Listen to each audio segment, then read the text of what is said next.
más de un 38, 39% en condiciones de pobreza, de indigencia, un aparato productivo destrozado, capacidades productivas que se fueron. O sea, el soldador calificado que se fue del país a salto al vacío, a irse a laburar donde hubiera trabajo, no lo recomponés con un triunfo electoral al otro día. El operario, el ingeniero civil, ese fue el país que asume la izquierda. Voy a colocar líneas gruesas para no usar demasiado tiempo, pero es claro que desciende la desocupación, se instalan los consejos de salario, se amplía la cobertura de seguridad social como nunca antes, de 900.000 trabajadores registrados a 1,5 millones de trabajadores registrados, desciende de manera vertical la exclusión social, se generan políticas sociales para atender la condición de pobreza e indigencia, se reforma el sistema de salud, se recomponen relaciones con Cuba, llegamos ahora a 40.000 operaciones de ojo. Uno mira y dice, bueno, el último periodo del gobierno de la derecha al gobierno de la izquierda son tan sensibles los cambios, son tan profundos los cambios en el plano económico, en el plano social, en el plano político, en el plano de inclusión, que debiéramos haber pasado a tener un 80% y no ganar en la hora.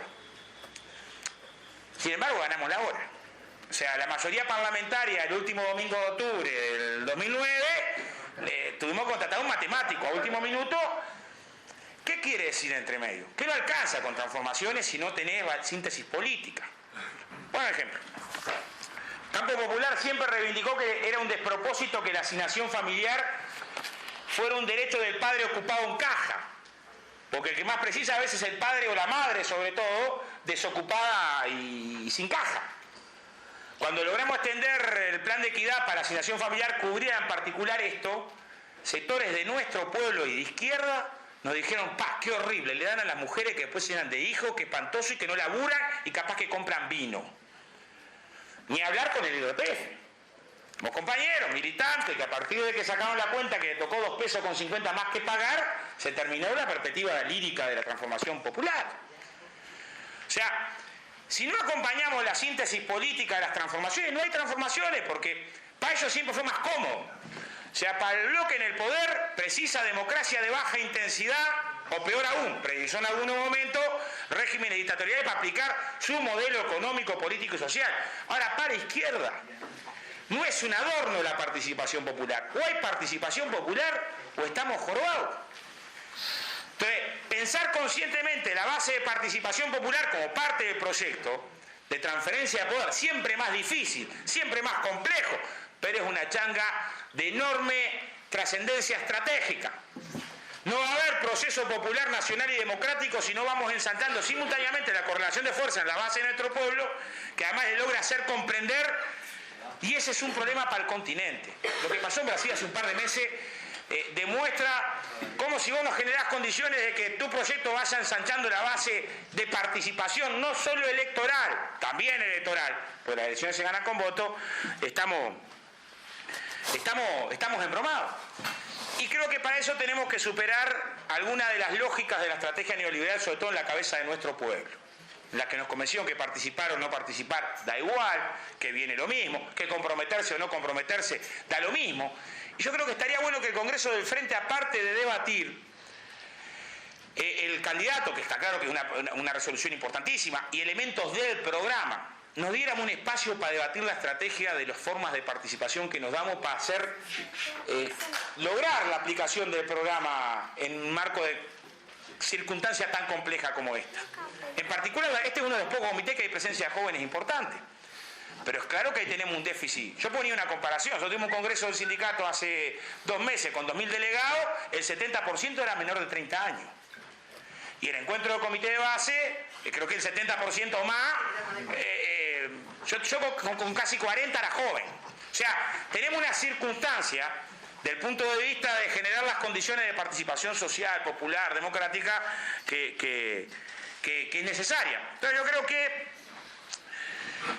simultáneamente debiéramos atender que el proceso de debate que se abre para la izquierda tiene que colocar elementos de programa, de complementariedad interindustrial, de infraestructura, de matriz energética, de desarrollo en el largo plazo, de qué relaciones sociales se requieren para ser base social de ese desarrollo. Porque si uno mira el documento que una parte de las direcciones de algunas cámaras empresariales presentaron hace algunas semanas, coloca con mucha claridad que la lógica del desarrollo sobre la base de la disponibilidad arbitraria y la poda salarial sigue estando arriba de la mesa, un camino suicida para un país del tamaño de Uruguay, que o apuesta a la calidad o está frito para competir con economía del tamaño de la China o la India. Para pensar una lógica de desarrollo que además tiene otros desafíos. Por ejemplo, el debate acerca de cuál es la relación entre la izquierda en la institucionalidad, o sea, los compañeros de izquierda que tengan la changa de ser parte, de estar al frente del gobierno, desde un ministerio hasta ser secretario, que tengan esa changa. La izquierda en la política, esto es la fuerza política de izquierda, y la izquierda en la sociedad, o sea, los sectores populares que están interesados con las transformaciones profundas. ¿Cuál es su vínculo? Es parte de las cuestiones que tendríamos que discutir para pensar en profundización de los cambios. Porque profundización de los cambios sin correlación de fuerza es puro discurso, no hay. Solamente para una parroquia sectaria se puede pensar que va a tener transformaciones profundas si no tiene simultáneamente la construcción de correlación de fuerza. Entonces, bueno, creo que un último desafío que tenemos desde el campo popular es recuperar una mística. A ver, yo empecé a militar en el comité base sin ni siquiera mirar el programa del Frente Amplio. Entonces sabía que el Frente Amplio estaba defendiendo a los trabajadores, defendiendo a los pobres y la lucha política era no ser insensible ante el gurí que come en un tacho de basura. Eso es la lucha política. Y el que no es insensible tiene que estar al lado del otro comité. Y allá en el barrio mío, en Progreso, en el Juan Carlos Peña, me acuerdo, íbamos a militar en eso. Y el estudiante que a la salida de la dictadura no estaba sensibilizado por eso o era un pancista, o era un bicho raro, porque en algo tenía que estar preocupándote para transformar la sociedad y sus injusticias y sus banderas.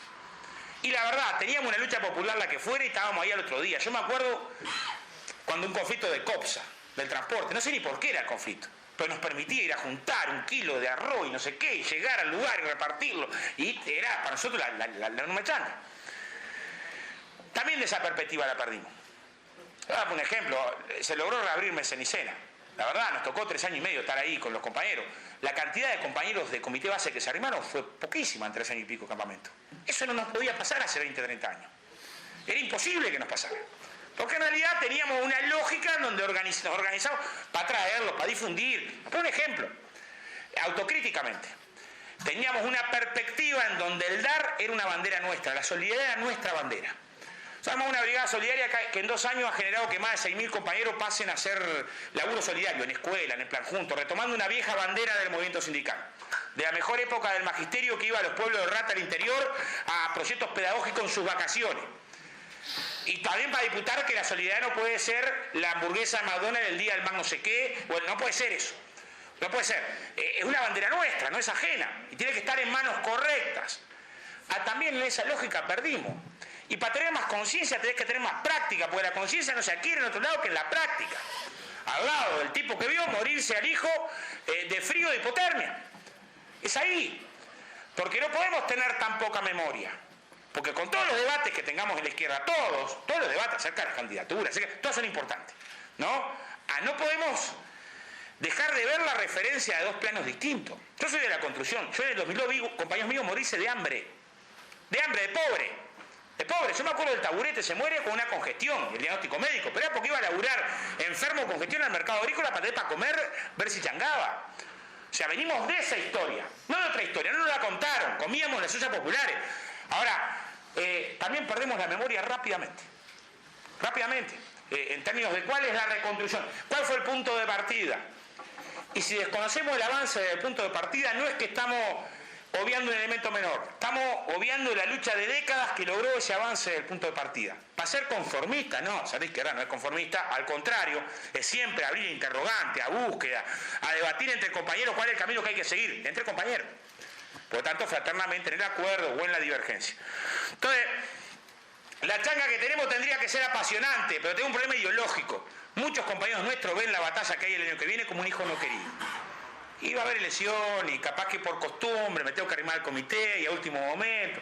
Así, lo más probable es que seamos derrotados en todos los planos. Porque la acumulación que la derecha ha hecho sobre algunos temas muy fuertes. Yo voy a poner 2... y si no me voy a entusiasmar y voy a hablar de más, sigo largo, y la idea es, todos estamos esperando el cierre de compañero Tabaré. Pero voy a poner 2 planos. Desde que asumimos... No, desde que asumimos... mi sindicato se fundó en el 58 y cuando se pidió la ley de seguro paro decían eso es para los pobres, para los trabajadores que van a ser vagos y se lo van a gastar en vino. Cuando asumimos con el compañero Tabaré y colocamos el plan de emergencia se dijo de todo. ¿Cómo se le va a dar? ¡Qué horrible! ¡Qué espantoso! Lula decía hace poco en una conferencia que cuando para los neoclásicos, cuando se invierte en una empresa para libertad de devolución de impuestos, es inversión. Cuando es en seguro paro es gasto. Ojo que es gasto. En educación es gasto. Ahí se gasta. ¿No? Si lo otro es inversión. La inversión que hizo para que la transnacional tal, que a veces tenés que hacerla. Porque tenemos la perspectiva histórica que tenemos, pero estamos jugando con las reglas del capitalismo mundial, no estamos jugando en otras reglas. Y desconocerlas sería suicida. Ahora, que aparte no quieren laburar. Nosotros en el 2008 promovimos una ley desde el gremio de la construcción para otorgarles un cupo en la obra pública a las compañeras jefas de hogar que participaron por trabajos transitorios. La derecha votó en contra de esta ley. La izquierda votó todo a favor. Y tenemos una ley que hace que un 35% de los peones de la obra pública sean estas mujeres. Ahora, no lo cobramos a cuenta en ningún comité base. Entonces, si ustedes que decían que eran vagos, ¿por qué votaron en contra de la ley que les da la chance de poder laburar? Pero es que no quieren laburar. ¿Qué estamos diciendo? La ley es correcta, pero si no tenés síntesis política, estás embromado. Yo hace un año y medio tengo un convenio con el INAU en la que tenemos no menos de 80 gurises de los inflatorios, horrible, enemigo público número 1, que parece que nacen el día de la rapiña, que no tuvieran vida para atrás, ¿no? Lo que pasa con los medios. La vida para atrás, de si estuvo solo, golpeado, no sé qué, pasó, no importa, meterlos a laburar en la construcción. En otros gremios, con la construcción es donde más han entrado. La alegría que te da que un gurí que te decía hace un año soy chorro y no me importa nada, que te diga soy carpintero, la verdad. Ahora, no lo cobramos en la izquierda. A mí me han invitado a 2 o 3 comités base en un año y medio para dar charlas acerca de una perspectiva de inclusión, porque los tenemos que querer, porque no son hijos marcianos. Son hijos nuestros, nuestro pueblo, el panadero, el carpintero, el herrero, el trabajador, la jefa de hogar, sobre todo. Entonces, ¿qué es lo que tenemos que discutir? Nos parece que tenemos que discutir cómo nos apropiamos políticamente, no para hacer un panfleto, sino para la comprensión en un grado de conciencia más arriba, y cómo nos apropiamos en lucha. Y en lucha es organizando pueblo por abajo, repartiendo volantes, juntando barriadas, y para eso también la perspectiva histórica de las transformaciones populares es central, porque para eso somos izquierda. Yo creo que vamos a tener una enorme changa el año que viene. Está bueno que nos preparemos con tiempo, organizadamente. Seguramente los medios de comunicación hagan las cosas que han hecho estos días. Ayer titular El Observador de que el PCLT y el Frente derrotan a los trabajadores de salud. Hace una semana nos inventaron una ocupación en Monte de Plata que nunca existió. O sea, los medios jueguen ese papel, ¿no? Los dueños, los medios, está claro que acá recién lo conversamos, no es un lío con los periodistas. Luego tenemos 700 gurises becados haciendo educación terciaria por el sindicato y no ha aparecido en ningún lado. Y el ingreso de gurises de INAU va a aparecer cuando un gurí choree. Hasta ahora, como no ha habido reincidencia, no es noticia. Y el día que choree van a decir, mirá, el Zunca metió un delincuente que le robó una viejita, que horrible a laburar. Entonces tenemos esos medios, que son medios enteros, que van a jugar ese papel, no nos tiene que extrañar. Pero bueno, por ahí agradecerle a todos los compañeros la invitación. Me parece que está bueno que reivindiquemos la necesidad de la discusión política y de la organización política, porque la izquierda es eso. Entramos a la izquierda con ese seño de identidad y eso se defiende. No lo defiende uno u otro, lo tenemos que defender. Y además una mesa tan calificada. Yo la primera vez que voto a Tabaré porque no tenía edad para votar en el 89. Y es evidente que no es menor, también desde el punto de vista de la implicancia, la alta responsabilidad de participar en un debate tan calificado. Muchas gracias.